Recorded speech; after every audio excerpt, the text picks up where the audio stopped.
In this PowerPoint, we're going to talk about other medications that can be used with diabetes, oral and non-insulin injectable agents.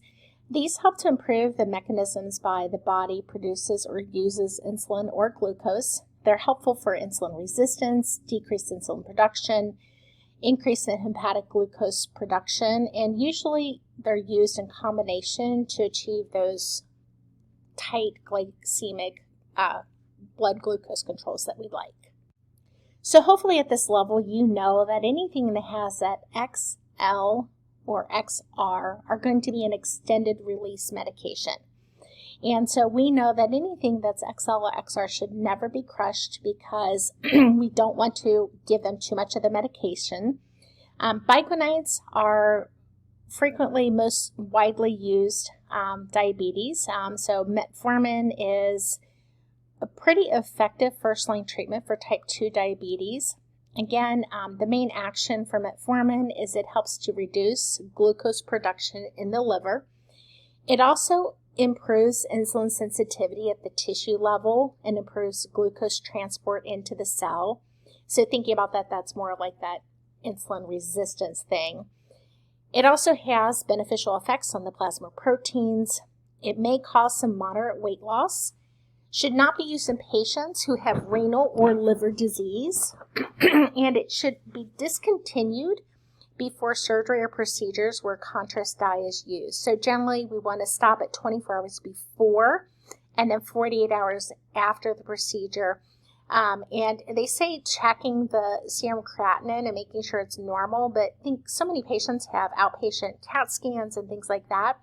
So we really want to make sure that we are teaching patients not to give it. When you take it, when there's been contrast, we can see issues and it can cause kidney problems.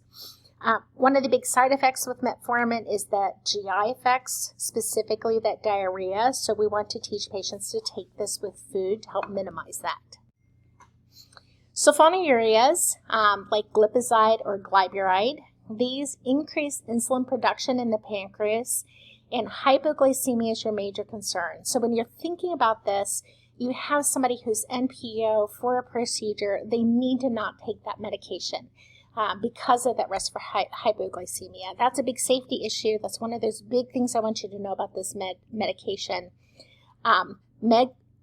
Meglitinides, sorry, I'm getting a little tired here, such as repaclinide and nitazoxanide. These also increase insulin production in the pancreas. They're a little bit more rapidly absorbed and eliminated, so less likely to cause that hypoglycemia.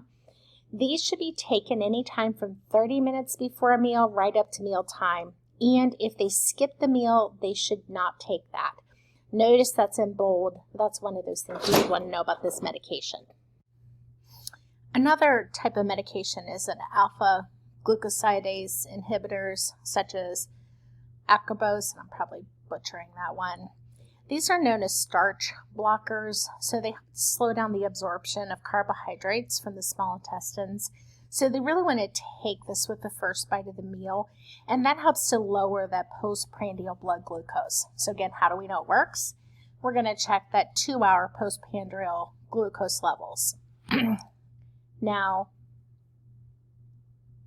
thiazolidinediones, such as pioglitazone, and I probably butchered that one too, are known as insulin sensitizers. So they are most effective in patients who have insulin resistance.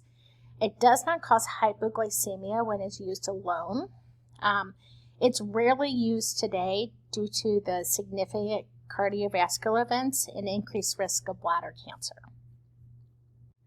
Dipeptidyl peptidase 4 or DPP4 inhibitors, also known as gliptins.